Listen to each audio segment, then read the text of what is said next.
I welcome you to this session of ISO 45001 2018, and today we are going to talk about clause number 7.5, documented information, and under this clause the general subclause 7.5.1. So we are going to discuss 7.5.1 today, and as usual I will first of all read out the requirement to you as given in the standard. So clause 7.5.1 general, the organization's occupational health and safety management system shall include A. Documented information required by this document, that means the standard. B. Documented information determined by the organization as being necessary for the effectiveness of the occupational health and safety management system. And there is a note below this. The note says, the extent of documented information for an occupational health and safety management system can differ from one organization to another due to, there are 4 points in this, the size, number 1, the size of the organization and its type of activities, processes, products and services. Next is the need to demonstrate fulfillment of legal requirements and other requirements. And next one, the complexity of processes and their interactions. And the last one, the competence of workers. So this is all that is given in this requirement of this clause 7.5.1 general under 7.5 documented information. Now let us discuss it in more detail. See, as the topic says, we are going to talk about the documented information. Now please try to recall that documented information refers to the documented system. That means the procedures and things like that, and also the records. The documented information also means the records that you are maintaining. So we have to address both the aspects in this clause.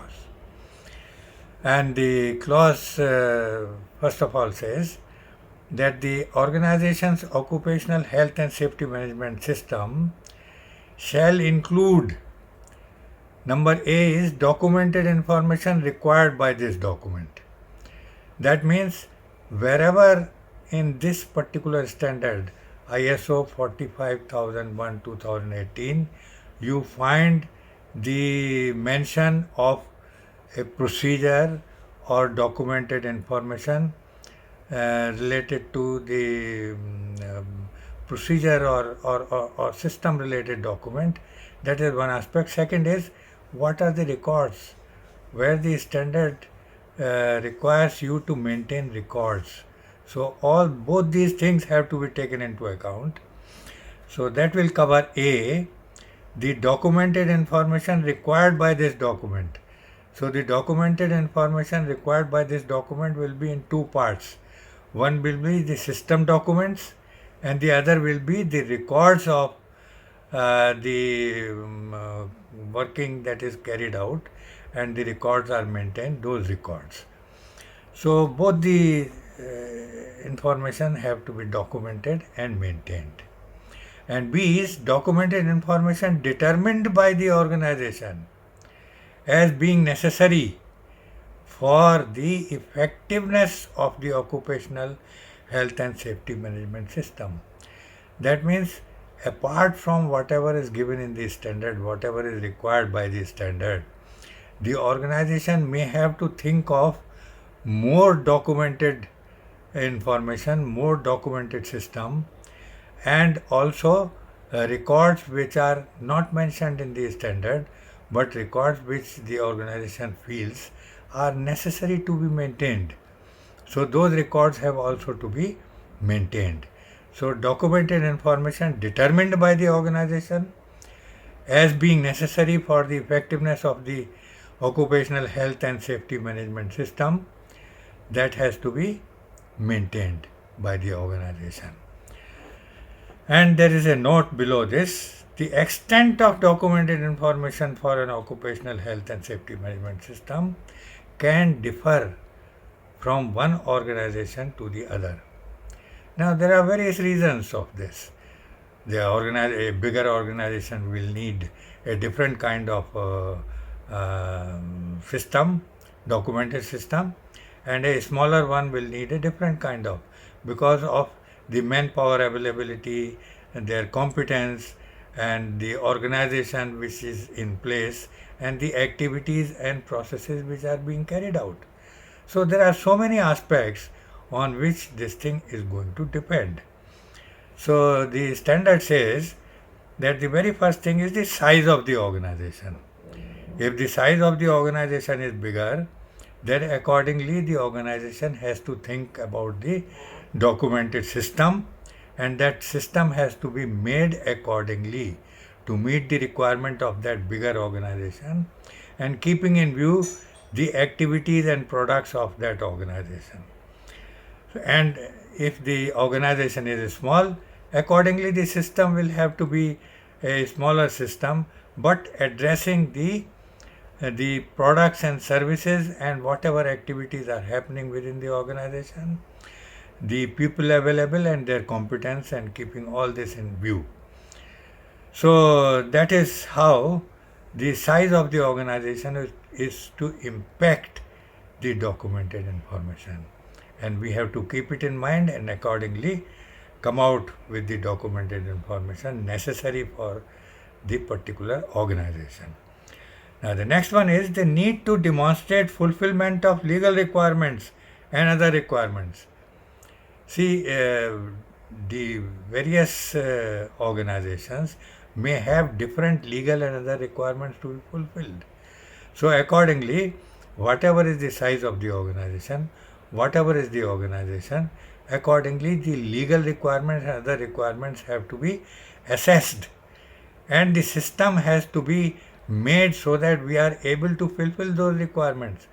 We are able to meet all the aspects of fulfilling those requirements. So, the need to demonstrate fulfillment of legal requirements and also the other requirements.